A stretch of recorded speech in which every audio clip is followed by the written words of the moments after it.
Listo. Bien, muy buenos días, un cordial saludo. Soy Héctor Delgado, de la editorial Libros para Pensar, y hoy tengo el gusto de presentar a un compañero, amigo, coequipero de la editorial.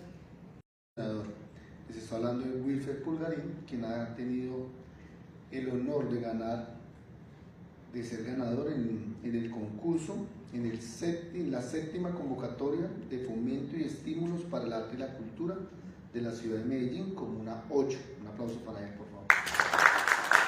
Porque nos da pistas para cada vez escribir mejor y para entregar libros de muy buena calidad. Lo acompaña hoy el doctor Emilio Alberto Restrepo, escritor ya con un recorrido bastante grande, compañeros desde niños con Wilfer, y lo acompaña también Juan Andrés Alzate, de la revista Cronopio. Van a tener un diálogo literario en el que el autor Wilfer Pulgarín nos va a hablar de su hijo literario, La Sonata del Diablo y otros cuentos foráneos. Un trabajo ganador, como ya les dije. Es bien importante entender que en 200 años Wilfer no va a estar, pero sí va a estar van a estar sus cuentos, su libro, y eso es un elemento de trascendencia que emociona ahí a la hija. Gracias por acompañarnos y disfrutemos de esa mente brillante de Wilfer, de ese humanismo que tiene y esa forma para ver los pequeños detalles. Solo a él se le ocurre ver lo que pasa en una pareja que tiene crisis, solo a él se le ocurre vivir en las 1001 noches en Chile, un viejo sastre colombiano que trabaja en un taller en Nueva York, un taxista que conoce a una mujer en un restaurante chino. Cosas como esas vamos a encontrar en La Sonata del Diablo. Muchas gracias. Gracias. Bueno, muchas gracias, estoy muy contento, agradezco mucho que me hayan invitado a la presentación del libro, del primer libro, de una persona que ha sido muy especial para mí. Nos conocemos literal desde niños, éramos estudiantes, éramos preadolescentes cuando estábamos en primero de bachillerato en el Liceo Marco Fidel Suárez, por allá en el lejano 76. Y teníamos desde los primeros días una gran afinidad, por muchas razones. Primero porque nos unía la música y teníamos el elemento común de los Beatles y el elemento común de la balada, la música peluquería que tanto nos marcó, porque los otros compañeros eran o rockeros o salseros y a nosotros nos encantaba la balada. Entonces teníamos un elemento común de comunicación que nos acercaba. Teníamos la literatura, porque a muchos de nuestros compañeros no les gustaba la literatura, y él y yo ya leíamos en esa época a García Márquez, leíamos a Benedetti, conversábamos mucho de literatura y de música, y no de deportes, que era lo que la mayoría de nuestros compañeros hacían, el fútbol, todos esos deportes de la época. A nosotros no nos importaba mucho eso. Entonces nos manteníamos echando carreta, éramos de barrios muy distantes, porque él era de Villahermosa y yo era de Belén, y ambos nos comunicábamos, íbamos a las respectivas casas, y compartimos mucho pues durante aquella época, en los mediados 70s. Estaba muy lejos de pensar, de sentir, de entender que 50 años después íbamos a estar lanzando el libro de él, porque uno no entendía qué estaba pasando con la vida de uno en esa época, y uno no tenía ninguna proyección de lo que podía pasar con la vida de uno. Y que la literatura que nos gustaba como materia de estudio, de disfrute, se iba a convertir en una obra literaria que hoy empieza y ve pues aquí su primera consolidación en un libro. Digo yo un libro porque esta es la presentación del libro más rara que yo he hecho en mi vida, porque estamos hablando de cosas muy extrañas, tan extraños como ese maravilloso libro que yo acabo de leer. Primero que todo, estamos presentando en una cárcel, un viernes 13, un libro que llaman La Sonata del Diablo, un viernes 13, es muy interesante. De entrada es marcador pues por eso, y me llamó la atención en qué profundidad me estoy metiendo yo aquí. Cárcel, demonio y viernes 13, pero aquí estamos en la jugada. Con un man muy raro, porque es que yo conocí al chamo, no, en esa época no era el chamo, en esa época era Wilfer Pulgarín, y después vi que el chamo Pulgarín, que porque así como hay Chapo Guzmán, hay Chamo Pulgarín. Entonces el Chamo Pulgarín, yo ya no lo identifico como Wilfer, y cojo el libro, y mentiras que no es Wilfer Pulgarín, sino Will Pulgarín. Entonces yo dije, yo tengo un problema como de identidad con este escritor, porque es distinto al niño que conocí. Ay, se me olvidaba decirle que cumplimos años el mismo día. Entonces, como hacemos guiones juntos, tenemos una asociación para delinquir que se llama Los Dos Escorpiones, porque somos de Escorpio y somos del mismo día, que es una combinación que normalmente no se da bien, dos escorpiones juntos en la misma caja, los dos con chichi, y sin embargo nos hemos entendido muy bien a través de toda nuestra vida. Entonces les venía diciendo que es muy raro porque el man se me desconfiguró, ¿cierto? De conocer a Wilfer Pulgarín, ya es el chamo Pulgarín y él se llama Will Pulgarín. Estamos lanzando un libro que no existe, porque este libro era para la presentación, pero el libro no existe, todavía no se ha hecho, es un libro que no se ha materializado, a pesar de tener uno de los mejores contenidos que yo he conocido en los últimos años como reunión de libro de cuentos. Se van a sorprender de los temas que se manejan. Pero ya entiendo por qué. Porque es que Wilfer, como decía ahorita el editor Edgar, lleva toda la vida pensando la literatura, disfrutando la literatura, viviendo en función de la literatura y cometiendo pecados solitarios de literatura que no se había atrevido a consolidar como en una colección de cuentos. A diferencia de otros que llevamos escribiendo 30 años y publicando hace 30 años, él llevaba pensando, corrigiendo, reescribiendo, con una gran caudal de lecturas previas, porque si alguien ha leído es Wilfer. Entonces ha alimentado demasiado ese espíritu, ha consolidado demasiado su gusto literario, y ya muy cercano a los 60 años, como debe ser, saca su primer libro. Tiene que ser necesariamente bueno, porque es producto de muchas lecturas, de un buen gusto refinado que ya ha ido sedimentando, sin afán protagónico, sin afán publicitario, sin ningún afán de mostrarse, simplemente hasta con mucho embarazo, porque esa es otra de las cosas complicadas con él. Cuando yo le decía, ¿vos por qué no publicás? Él me contestaba, ¿pero para qué voy a publicar si los libros buenos ya se escribieron? Entonces tampoco creía en el modelo de publicar, pero cuando consolidó la colección, porque se ganó un concurso, que era otro de los problemas. ¿Por qué no participas en concursos? Yo no creo en eso. Ahí se lo ganó. O sea, el man es raro, créame que vamos a encontrar una estructuración rara e interesantísima, porque un tipo que no cree en los libros va a sacar un libro, un tipo que no cree en los concursos se acaba de ganar un concurso que lo acabó de escribir en otra cosa que tampoco cree, que son los talleres literarios. Este hombre es una maravilla. Mire la combinación de todas las formas de lucha para llegar a un libro bueno. Entonces, por eso estoy tan complacido de estar aquí tratando de presentar este libro que no existe, un viernes 13 del diablo. Estoy tratando de presentar este libro muy conforme, muy congraciado con la buena literatura, producto de muchísimos años de lectura, de pensamiento, de escritura rigurosa, y eso es lo que nos tiene aquí reunidos.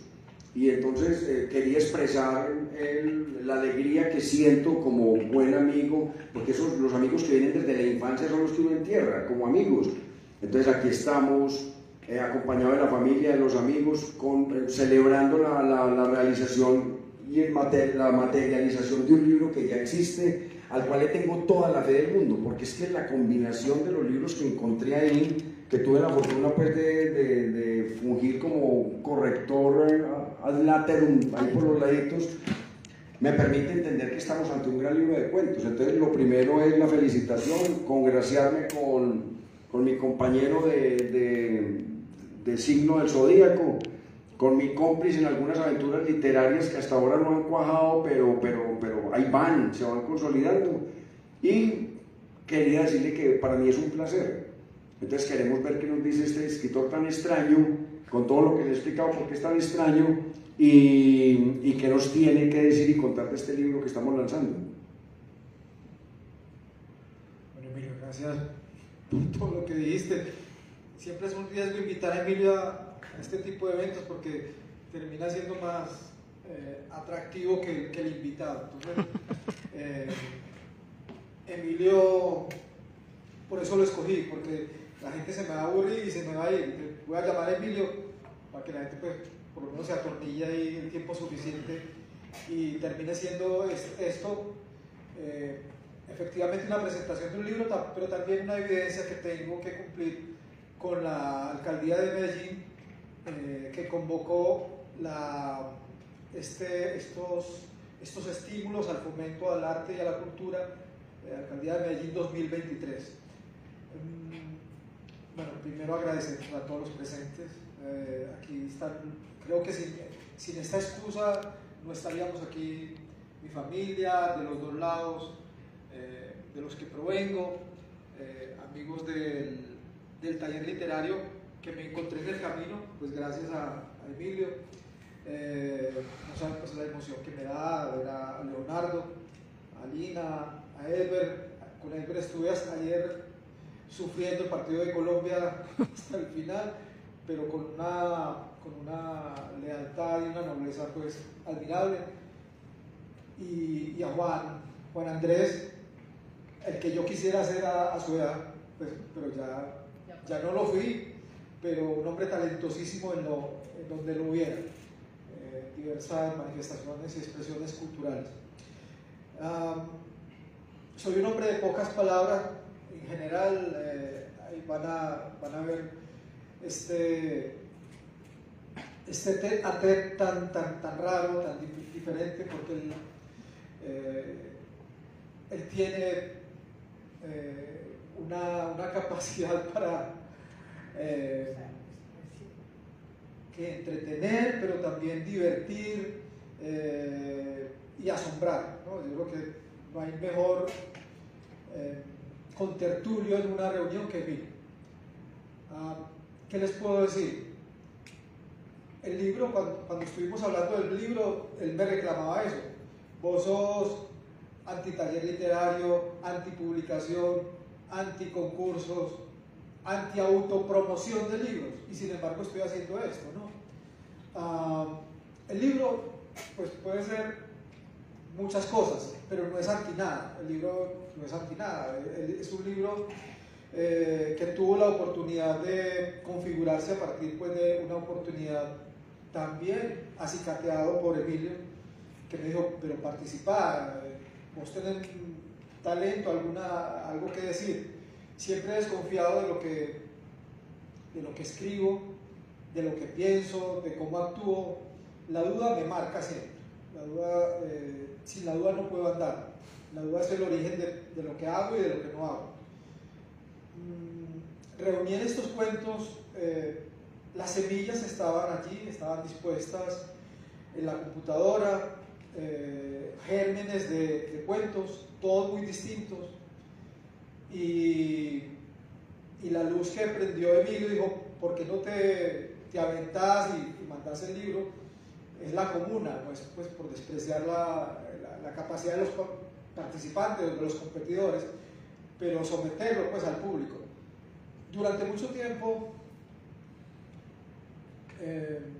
ejercí el periodismo, 30 años aproximadamente. El libro es una sublevación contra ese ejercicio de esa forma de escribir, periodismo. El periodismo se escribe científicamente, pues neurológicamente se escribe con el prefrontal de las cabezas nuestras. Nadie hace, pues el periodismo que yo ejercí, que no es el periodismo de García Márquez, de crónicas, no es el periodismo de sucesos, que da pie a hacer narraciones o predispone al escritor a este tipo de ejercicios. Yo ejercí el periodismo político, un periodismo que está plagado de lugares comunes, de poca imaginación, de ocultación de la verdad, ¿no? Y ese tipo de escritura la ejercí yo en Venezuela por 30 años. El libro es eso, una rebeldía contra ese tiempo que empleé en escribir algo que yo no quería escribir o no me imaginaba que iba a escribir.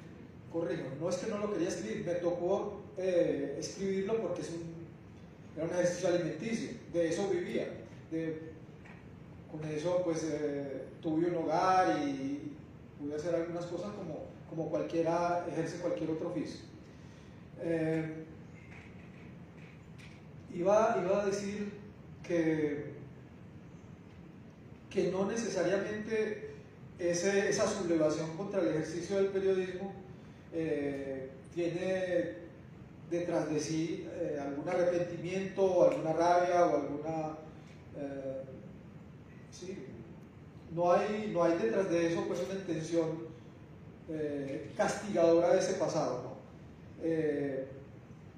Yo dejé un muchacho acá que se llamaba Wilfer Pulgarín a los 19 años que terminé el servicio militar.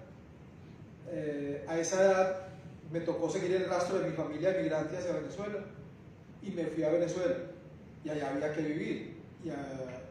Había dejado la carrera de comunicación en la Universidad de Antioquia comenzada, eran tiempos difíciles de una zozobra permanente, y llegar a Venezuela fue para mí un deslumbramiento y me cambió, como bien dijo Emilio, me desconfiguró hasta la manera de hablar, de ver las cosas, de tratar de cambiar el vos por el tú. Entonces,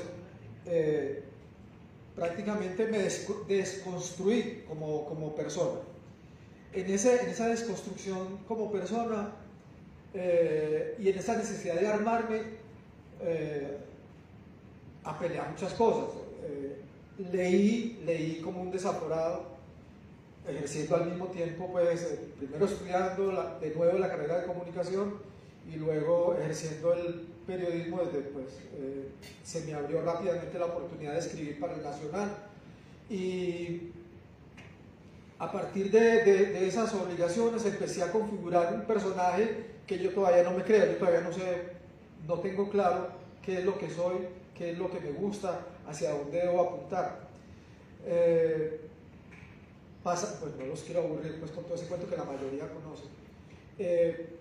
Pero básicamente el regreso a Medellín después de pasar 30 y tantos años en Venezuela, regresar de ser un muchacho a un momento en el que tengo 60 años, bueno, regresé a Medellín hace 7 años, pero regresar a que te digan don, y hasta haya conductores que se detienen para que uno pase, o hasta gente que se para del bus a que te... eso es todo se cuenta rápido, pasó mucho tiempo, pero para mí ha sido un parpadeo. Ese regreso a Medellín tiene como producto inicial eso, ¿no?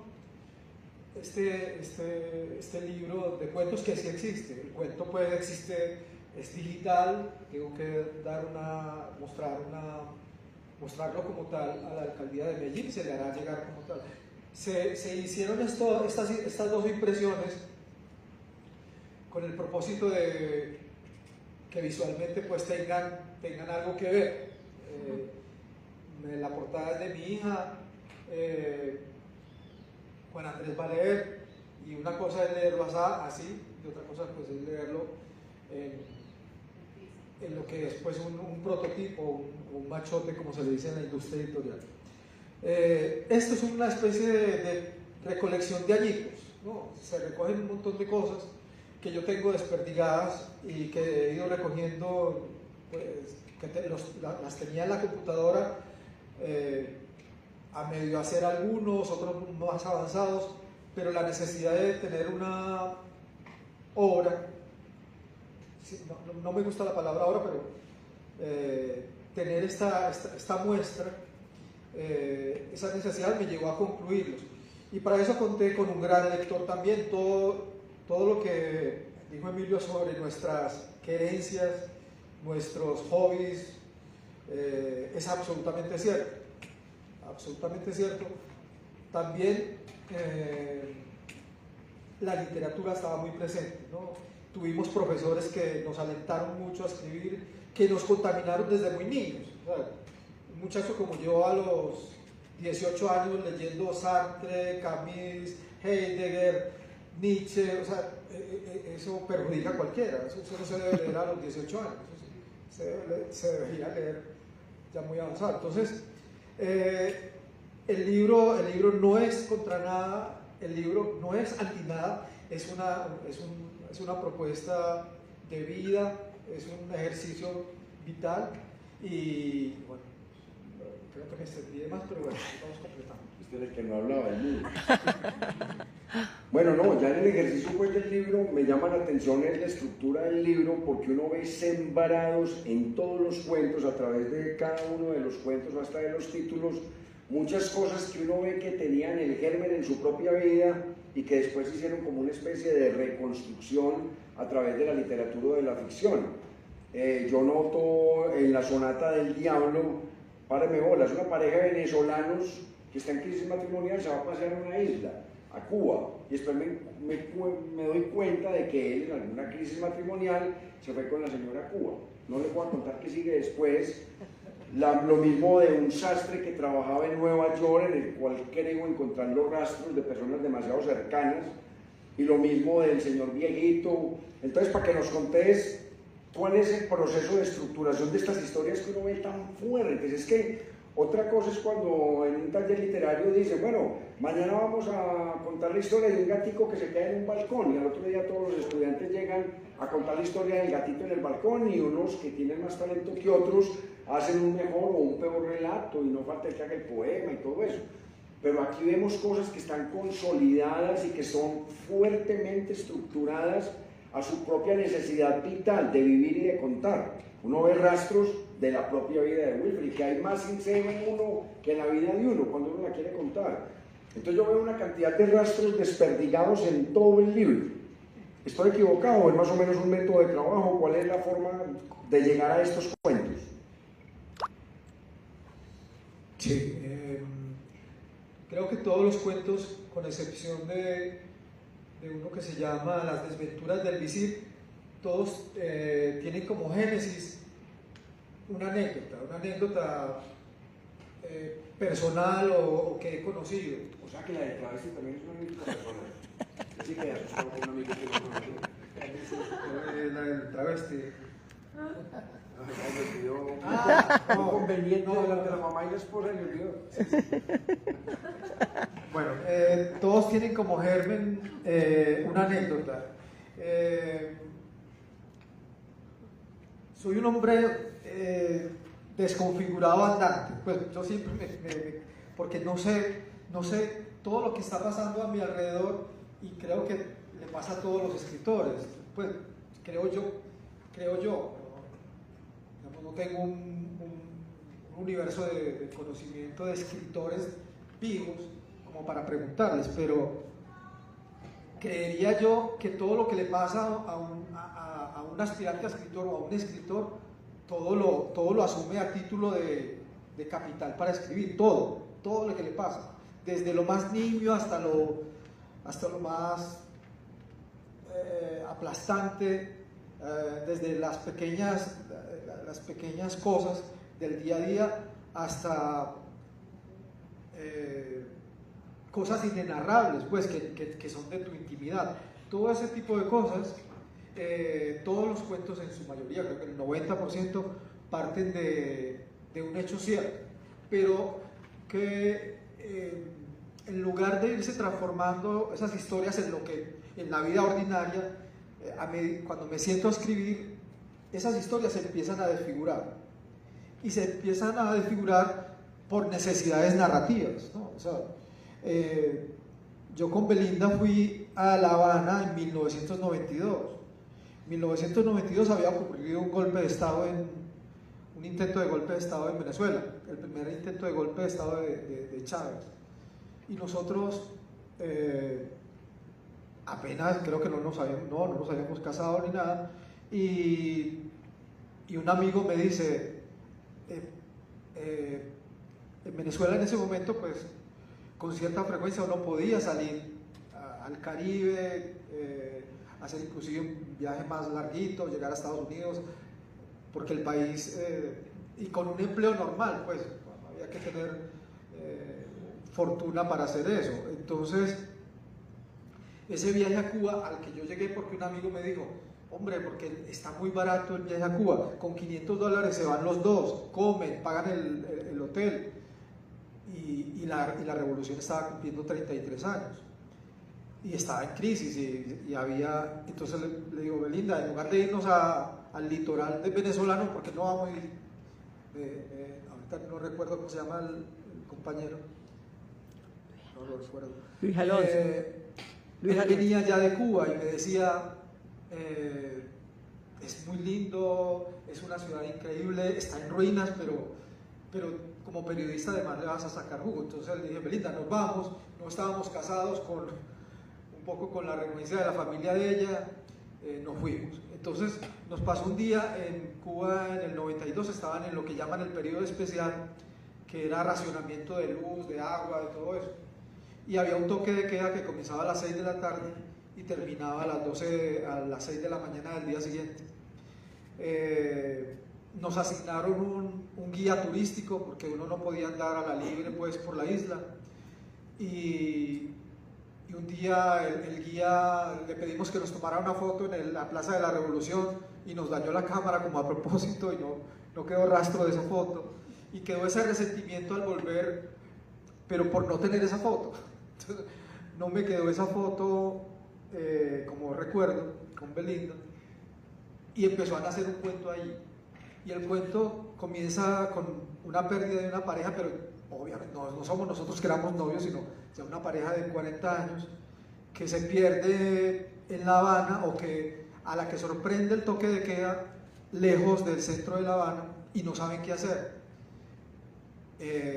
Y le pasan un montón de cosas, como que tienen que regresar ayudadas por un vendedor de pan clandestino de pan, que es un personaje que también se ve mucho en Cuba, o se veía mucho en Cuba, y es alguien anda con una bolsita y a la escondida te vende cosas.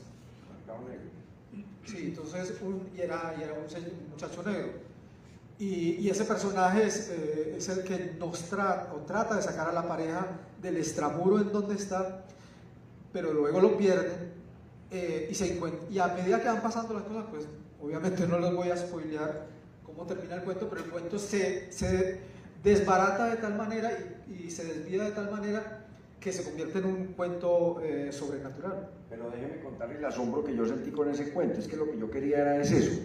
O sea, es donde está el talento del escritor. Lo que parte como una anécdota personal de una pareja que los cogió por estar tomando roncito, por estar despistados, el toque de queda a las 6 de la tarde, empieza la promesa de lo que va a pasar después de eso, y usted se mete en la incertidumbre más agobiante de qué va a pasar, porque entonces aparece una cantidad de barrios viejos de La Habana llenos de recovecos y llenos de pasadizos y llenos de callejones y rodeado de espías. Todo el que pasa es un potencial espía. Entonces hay una promesa de algo que no entendemos, y después, no contento con nos mete en una covacha, en una cueva, en una cosa oculta donde los dos personajes son leprosos, ocultos.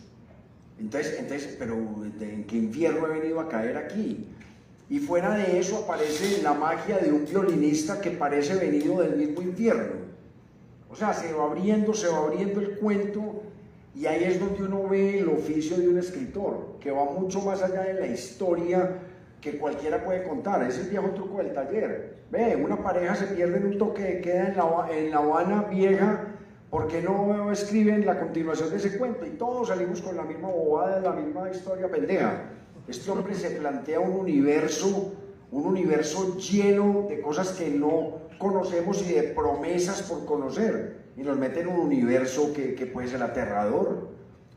Entonces es un cuento que de entrada me ganó como lector, fue el primero que yo vi del libro.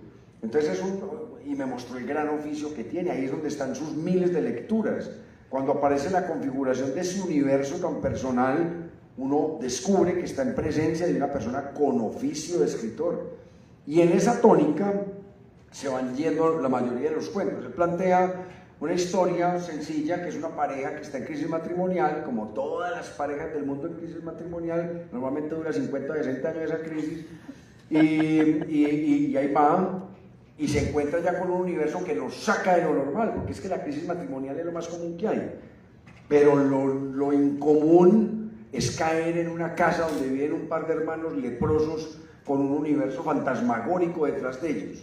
O díganme ustedes dónde conocen un tipo que toca el violín como el mismísimo Toscanini en su pacto con el infierno, con el diablo. o Paganini, o sea, es una cosa impresionante. Y uno se va metiendo en esa clave de lectura y encuentra un cuento poderosísimo que está a la altura de, podríamos decir, de Stendhal, de un gran cuentista antiguo. Entonces es una de las cosas que me sorprendió gratamente de este ejercicio. Y quería preguntar eso. Yo tenía mucho miedo que el primer libro de este compañero fuera el consabido libro de poemas que todos los 50 millones de colombianos que somos poetas sacamos el libro normalmente horrible de poesías. ¿Usted por qué no? ¿Cuál fue la gran motivación para no caer en el lugar común de hacer la poesía mala que todos hacemos, que generalmente pervierte el oficio literario, y caímos en la narrativa y la narrativa de ficción? Que entre otras cosas me complace mucho, porque es que a mí no me complace mucho el primer libro que todos hemos cometido de poemas, que normalmente son horribles, pero me complace mucho caer en un primer libro de cuentos, que es un gran libro de cuentos. Quisiera entender por qué caíste en esto, no en un libro de crónica periodística, no en un libro, no en una novela, sino precisamente en el cuento como género.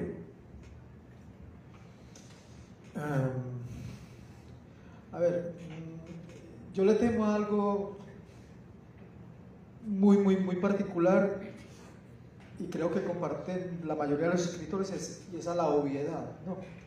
La obviedad cerca sobre todo pues a los poetas, ¿no?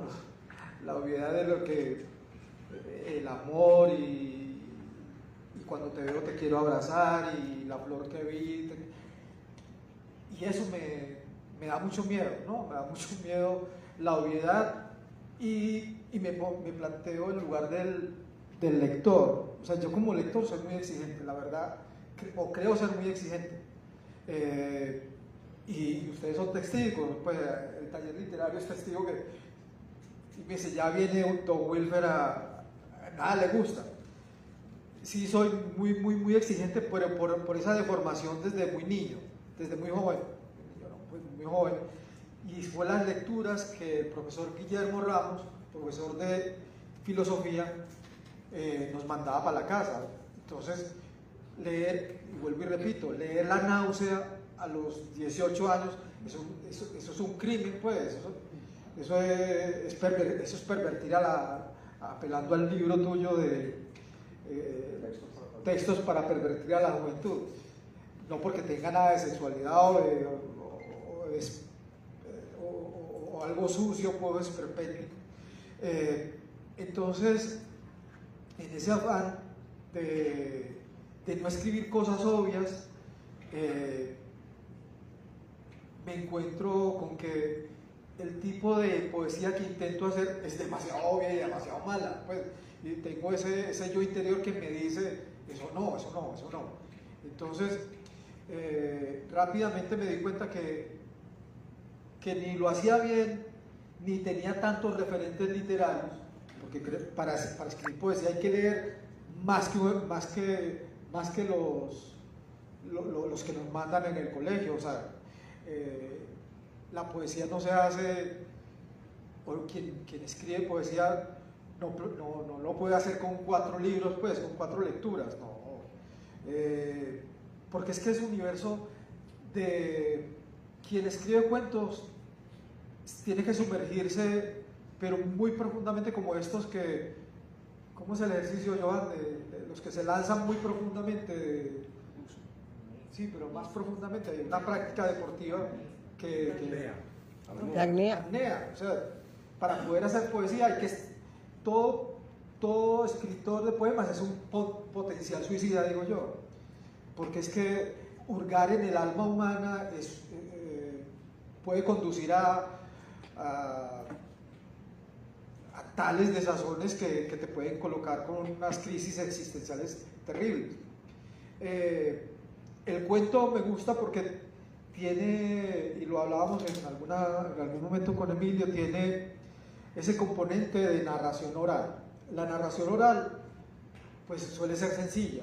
Yo te cuento un cuento, mira, me pasó esto y esto, y en la medida en que el contador del cuento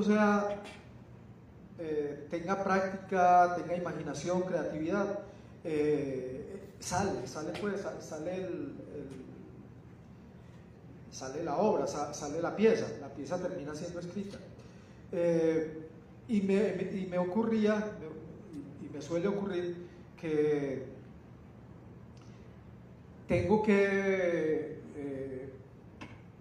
si el cuento, si mi narración no termina siendo sorprendente, porque claro, eso se parte también de la técnica del cuento, pero si no encuentro el tono que produzca que el lector al terminar el punto final se lleve la historia en la cabeza, el cuento no me sirve, y lo rechazo.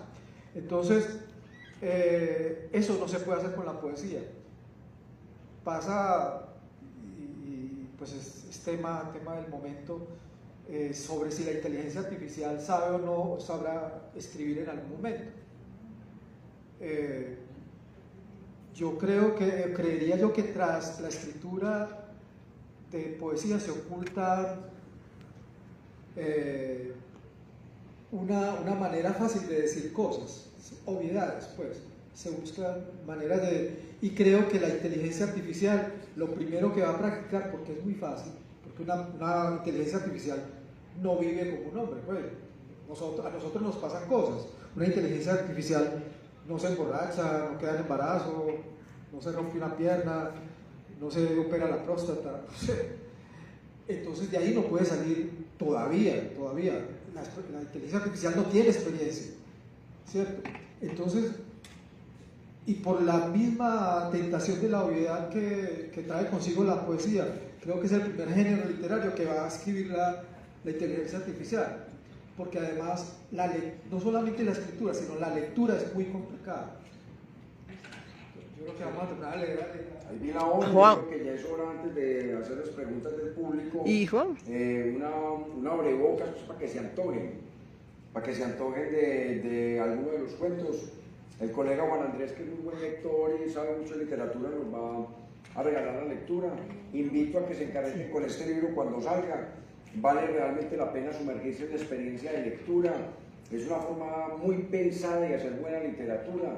Me gusta mucho que sea en cuento, que no sea pues una poesía fallida, que con todo el amor yo hubiera dicho que no me lo presento. Entonces vamos a pasar a la lectura. Juan Andrés. Sí. No, lo va a leer Juan Andrés. Y bueno, este es como lo sospechaste, este cuento está inspirado en mi papá, que se llama Un sastre en Nueva York. Obviamente, simplemente el germen es mi papá, pero nada de esto que pasó aquí es verdad, ¿no? Obviamente. Entonces, sí. Bueno, es un homenaje pues al bien. Y cuando un escritor dice tan vehementemente que no está basado en la vida real, desconfíen.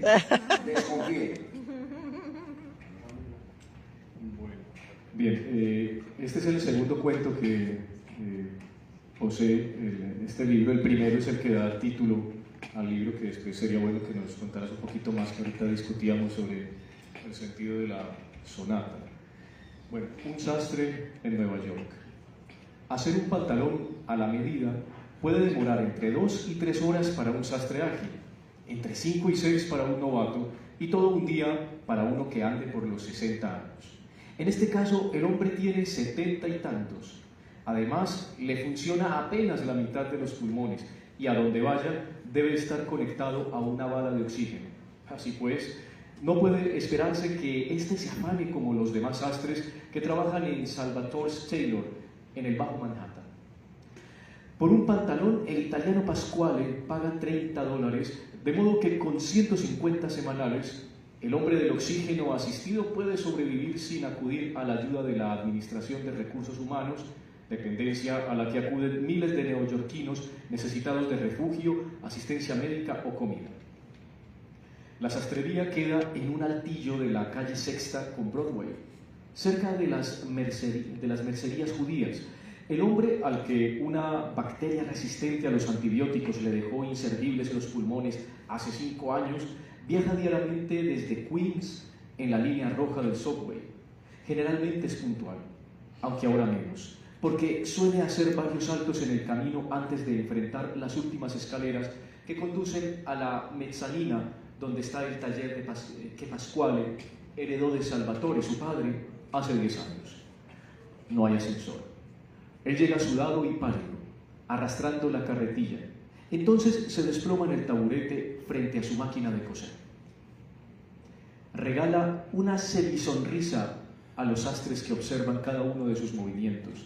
Al viejo maestro no lo abandonan las ganas de trabajar, pero sobre todo no le pasa por la cabeza retirarse, renunciar al placer de recibir en las manos el pago semanal de Pasquale, que mantiene empleado a este viejo latino un poco por compasión y también porque le gusta ponerlo de ejemplo a los sastres jóvenes que van y vienen en una profesión cada vez más ocupada por las modistas, por las que el emigrante europeo siente desdén. El viejo es perfeccionista e incondicional con la sastrería de Pasquale en temporada alta. Se marcha a su país cuando comienza el invierno y regresa a mediados de la primavera. Desde que volvió enfermo de su país, Pasquale teme lo peor. Sería todo un lío explicar a las autoridades por qué tenía empleado a alguien en ese estado y con visa de turista. Pero antes de morir, papá Salvatore le hizo prometer que no se desharía de aquel colombiano que, igual que él, amaba Nueva York, a pesar de los múltiples fracasos para recibir una residencia legal. El taller es amplio, de 2 plantas. Parte de su clientela es muy pintoresca, sobre todo cuando se preparan eventos como Halloween o la parada gay.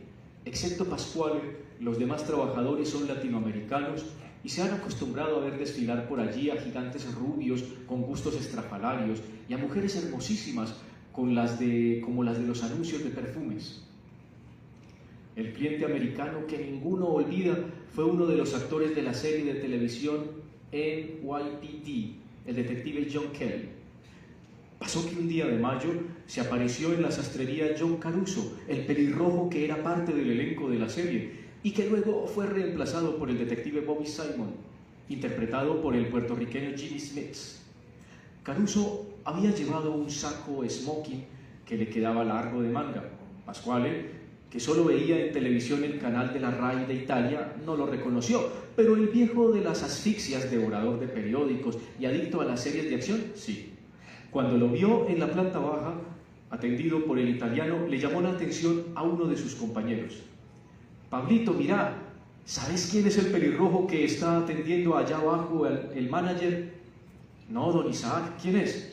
«Huevón, el de policías de Nueva York, que pasa los sábados, ¿no lo reconoces?» «No, don Isaac, no tengo televisor en mi pieza». «No joda, qué ignorancia», dijo don Isaac. Entonces sacó de una gaveta su cuaderno de medidas y un lapicero y se los entregó a Pablito. «Anda a pedirle un autógrafo». «Don Isaac, ¿y si no es el actor que usted dice?» «¿Cómo no va a ser, huevón? Yo sé que es. Anda, antes que se vaya».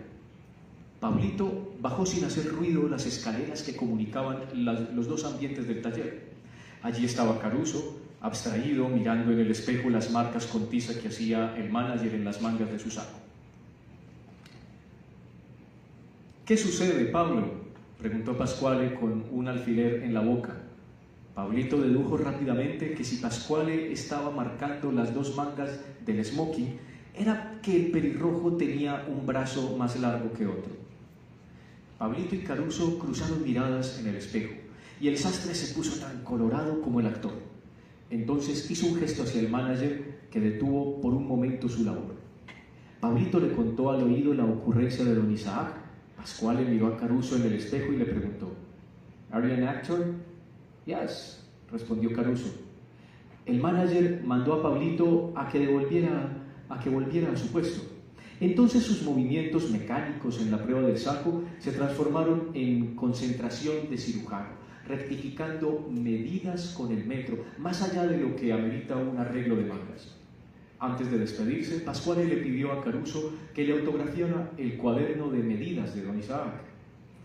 «Él es de ascendencia italiana, como usted, jefe», dijo feliz el viejo sastre cuando Pasquale le enseñó la firma de Caruso. Una semana después, cuando el pelirrojo volvió al taller por su smoking, todos los sastres estaban preparados con cámaras, cuadernos de medidas y lapiceros, menos don Isaac. Hacía unos días Pablito había regado sus cenizas en uno de los lagos artificiales del Central Park.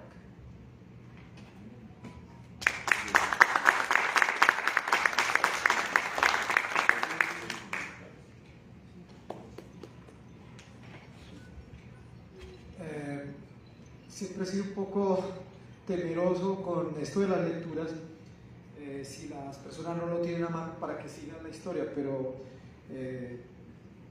si los sábados lo permiten, antes de diciembre lo vamos a tener digital y pues va a estar exhibido pues, para que lo puedan leer con calma, digerir y bueno, me hagan los comentarios. Voy a leer La sonata del diablo, puede leer algo. No importa. No, pero va a leer contigo que es contundente, el Golden Gate, el éxito y la prueba,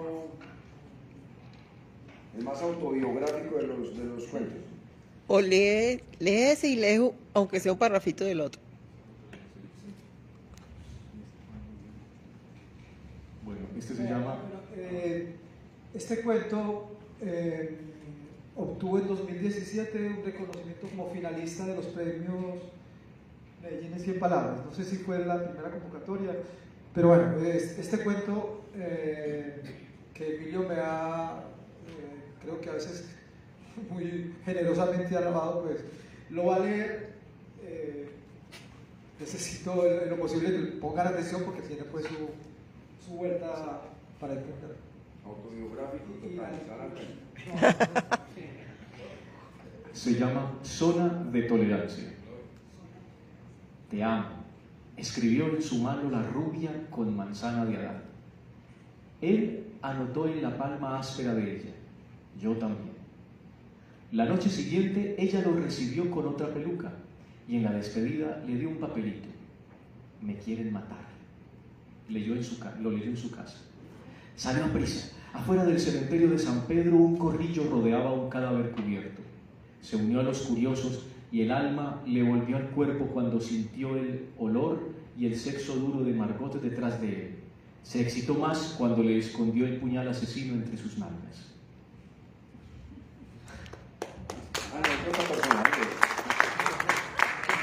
Bueno, no, entonces ya para... ¿Alguien tiene algún comentario? ¿Alguien quiere participar del público? ¿Alguien quiere contarnos algo que no sepamos del escritor? Para que escribamos más cuentos sobre él. No, que lea, que ya le pidieron, que lea 1 o 2 parrafitos de la sonata, sí, léelo, papá. De la sonata, lee la sonata, aunque es la parte que tú quieras.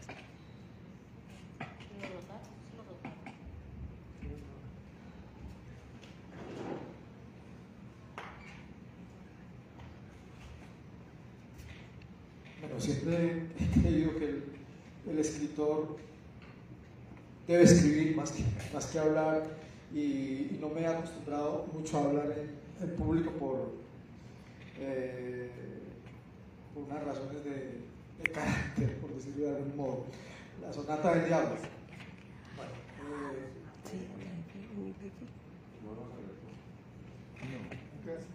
vamos a ver hasta dónde llegamos. Ahora, bueno, la sonata del diablo. Ahora, cuando acaba de ver el contenido de este estuche y de leer la nota que lo acompaña, le contaremos, Señor, toda la historia. Y espero, por la gracia de Dios, que pueda hacer algo por nosotros. Era el penúltimo día de nuestra estancia en aquella isla y ya estábamos cansados del guía turístico que nos habían asignado y del que por ley no podíamos separarnos cuando salíamos del hotel. De modo que decidimos sobornarlo con algún billete de $1 y un par de camisas tropicales que él me había elogiado. Resultó un alivio poder salir sin la compañía de aquel exoficial militar que, además de garantizar que no nos desviáramos de nuestros recorridos, cumplía el papel de esclarecedor ideológico con respecto a los acontecimientos políticos de aquella isla. Fue así como Luisa y yo pudimos tener tiempo para evaluar con franqueza el futuro de nuestro matrimonio después de que regresáramos a nuestro país. El resultado fue provechoso. Mi mujer y yo caminamos con tranquilidad por las calles de aquella ciudad histórica y en ruinas y conversamos como hacía tiempo no lo hacíamos.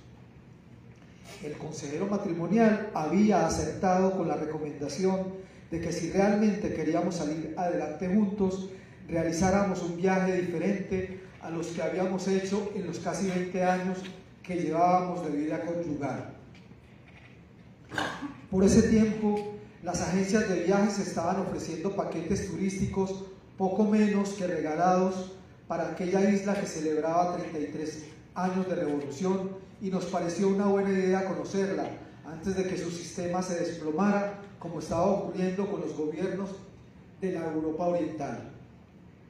Caminar de la mano y hablar sin ironías fue provechoso, tanto que concluimos que no tenía sentido la idea de la separación.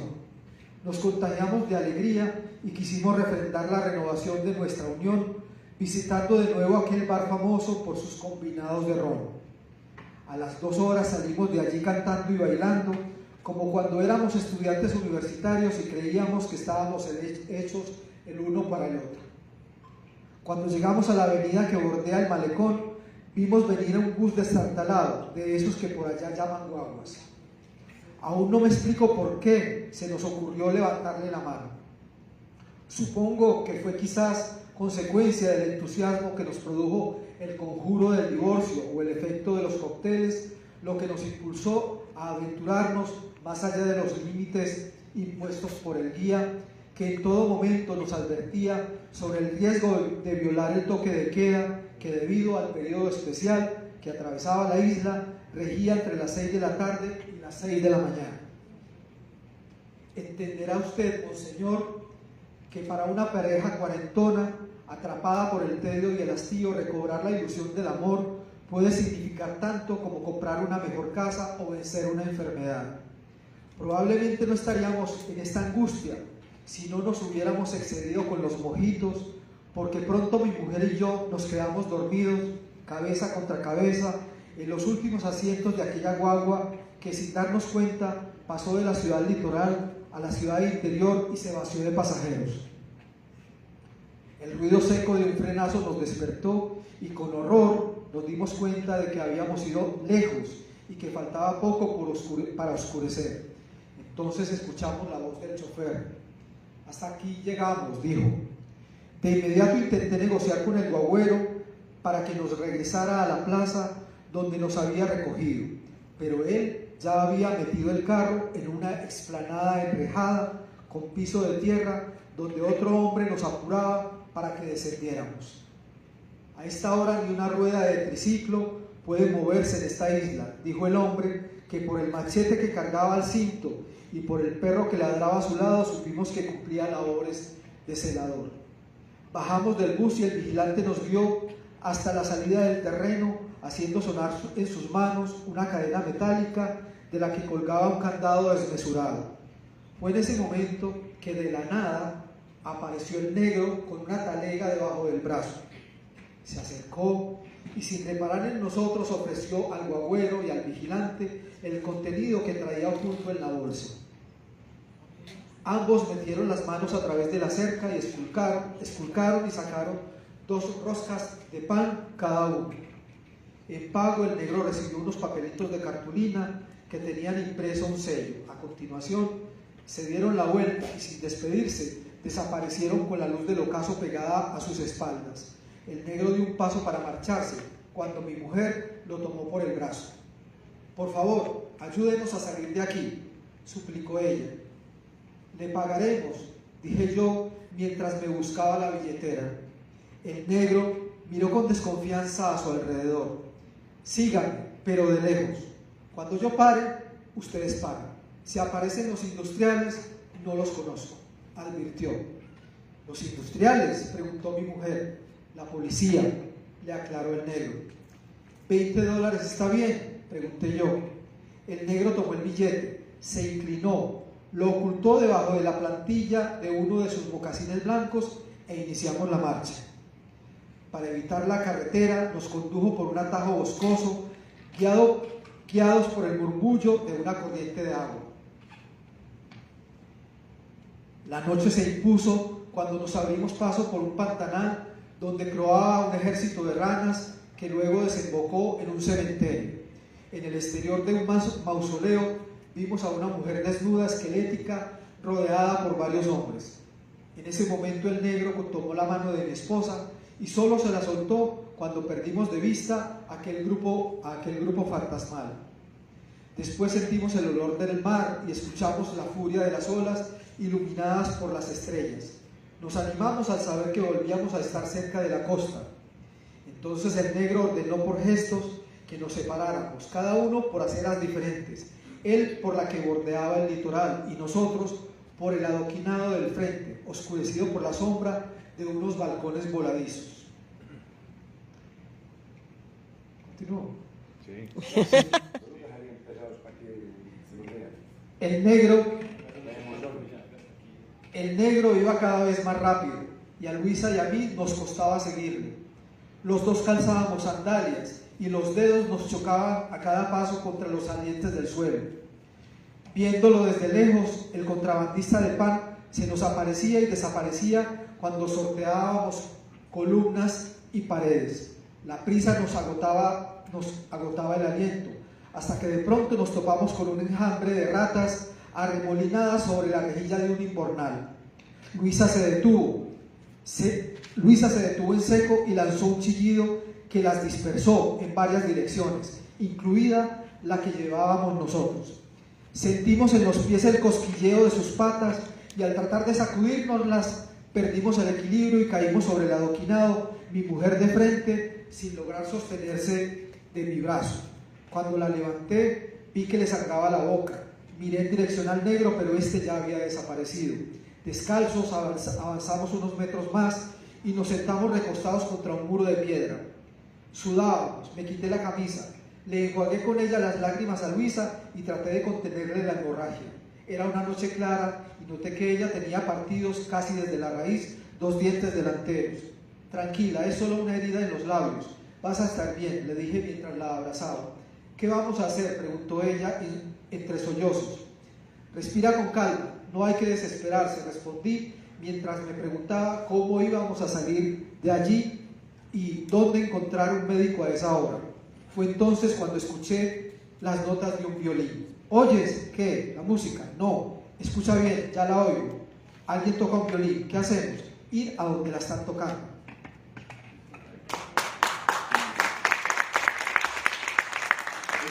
Mire la escena que se plantea, mire la atmósfera que se plantea. Una pareja está en dificultades, no tienen opción de volver al hotel, se acaban de accidentar, están en plena noche habanera, en un barrio muy agreste. Todo es una promesa de horror. Y cuando están en la mitad de esa promesa de horror, escuchan el sonido de un violín. Mire qué forma de plantear una atmósfera. Y a partir de ahí se abre una serie de posibilidades que ustedes van a resolver cuando compren el libro y compren otros 2 para regalarle a los amigos. El regalo de Navidad. Bueno, yo agradezco mucho la concurrencia. ¿Alguien va a participar? Agradezco mucho la concurrencia, el acompañamiento. Estoy muy satisfecho y muy complacido de ver un gran amigo pues, en este tipo de actuaciones. Creo que es una buena promesa.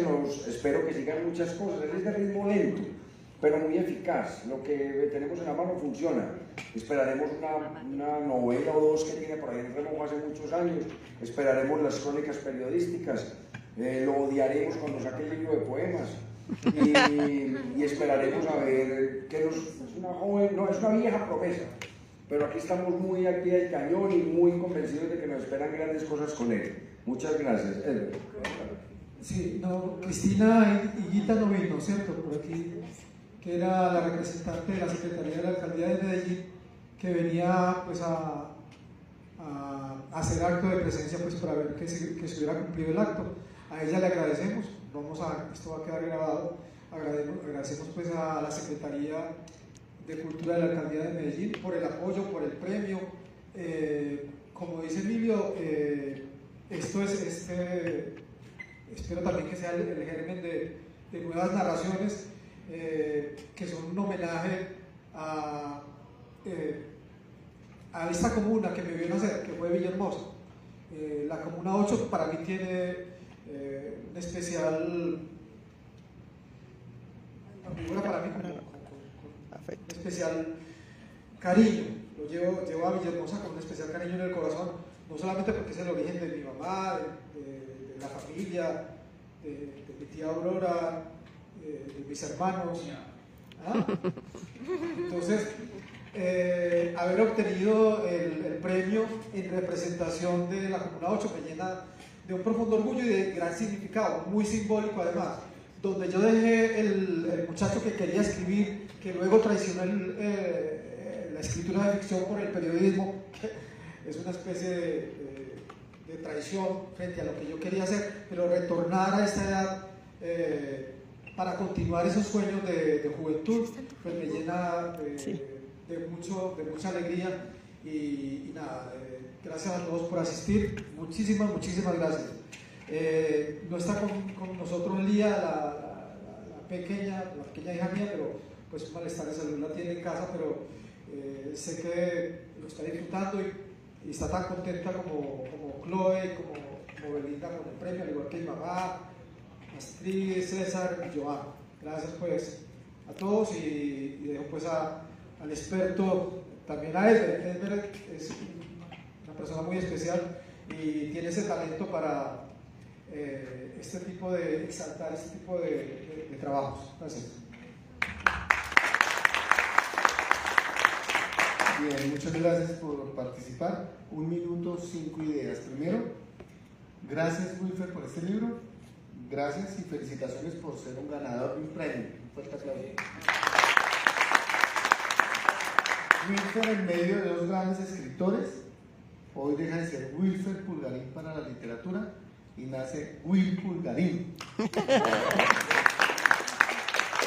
Nombre con el que de ahora en adelante se va a presentar siempre en la literatura. Segunda idea, me alegra muchísimo que nazca este nuevo escritor y gran escritor en medio de 2 grandes escritores que tienen una particularidad que para todos es bien importante, son muy buenos lectores y en eso hay que insistir. Cuando uno lea a Wilfer o cuando lea a Juan Andrés o cuando lea al doctor Emilio se da cuenta que son buenos escritores porque ante todo son buenos lectores.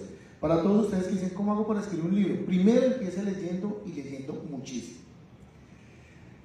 Felicitaciones. Y cuenta con la editorial Libros para Pensar para que pronto veamos este libro no solo digital, sino que lo veamos impreso. Muchísimas gracias.